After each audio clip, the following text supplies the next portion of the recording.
go same school, do the job, and they argue about why the brother has more privilege in the will. Can you explain about the children, girl and boy, and the will?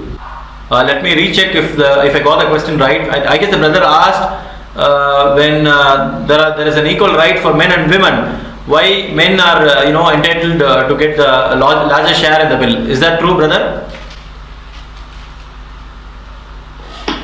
Yeah, that is the question. That's the question, right? Okay. Well, let's forget it. It's okay. So I got the question. So it's about will, right? Why is a child, a male child, entitled to get the large? Actually, the question is the girl speaks or say it is not equal to her brothers. Why is it so? What is not equal? The share, right? Share. Share from the inheritance. The inheritance. Okay, I got it. Yeah, I got it, brother. Okay. Brother asked a very good question.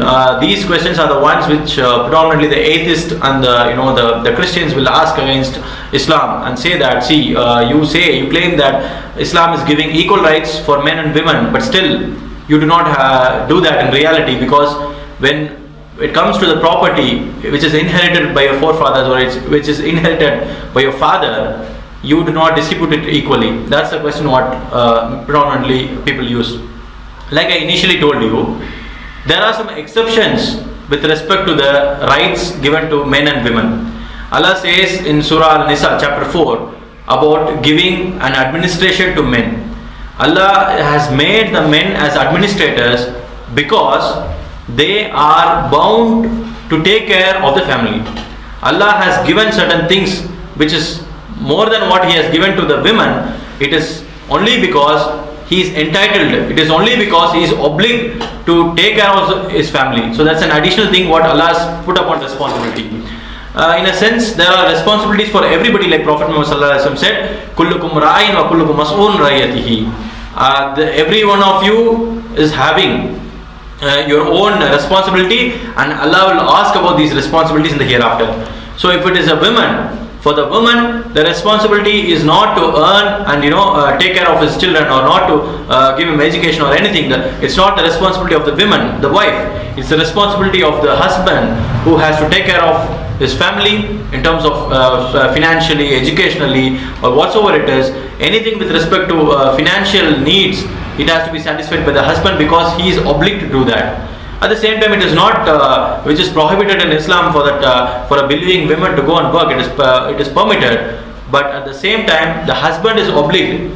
In the hereafter, he will be questioned whether he did all his duty, whether he was he is truthful to the responsibility given to him by Allah subhanahu wa ta'ala. In those contexts, if you see, while dividing the share, what does Quran say? If you are dividing the share, suppose you have one male child and one female child, and for the parents, if there is only two child, the property has to be divided in 3 shares. Of the 3 shares, 2 shares has to be given to the male child and 1 share has to be given to the female.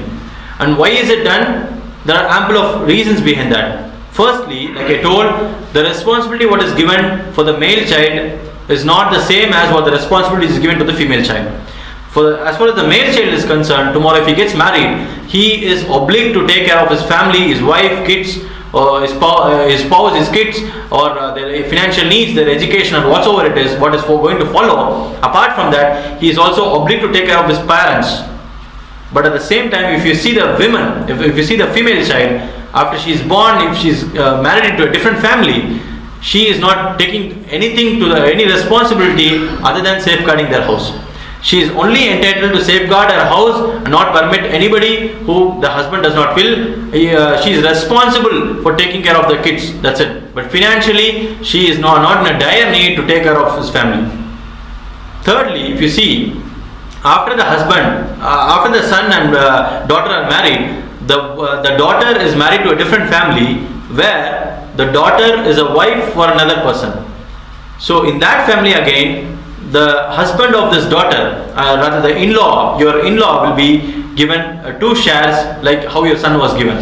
He'll be given more share compared to his sisters, and he'll be getting more shares, so that will balance away. Thirdly, if you see, as wife, she is also entitled to get a share from her husband. So thirdly, this is also taken care. Firstly, she is not having any responsibility, additional responsibility, hence the more privilege, more share has to be given to men. More in the sense, just 2 shares and like 2/3 and 1/3. If you have 3, if you can split your property into 3 shares, 2/3 has to be given to the male child and 1/3 has to be given to the female child. So like I told you, the first reason is because she, the daughter is not having so much of duties what is entitled on the son. Secondly, the daughter is only responsible for taking care of the family, or responsible for taking care, bringing up the children, and not satisfy their financial needs, which has to be satisfied the husband of this daughter, your son-in-law basically. Thirdly, as a wife, she is also entitled to get the property share from the husband, or whatever the husband earns. So in these 3 aspects, if you see, still Islam is talking about equal rights. Only thing is that you are giving more share to somebody who is responsible to spend. You are giving less share to somebody who do not have any responsibility. Still, if you consider that, I would feel that what is given to women is more, because she does not have any responsibility just to satisfy her own needs. Whatever is given to the male child, it is not for him, it is for his offspring, it is for his fathers, it is for taking care of his children and all that. But for the female, it is not the way. And hence, if you see, Islam is giving an equal rights, or rather Islam is generously giving more for the daughter than the men. Hope that answers the question.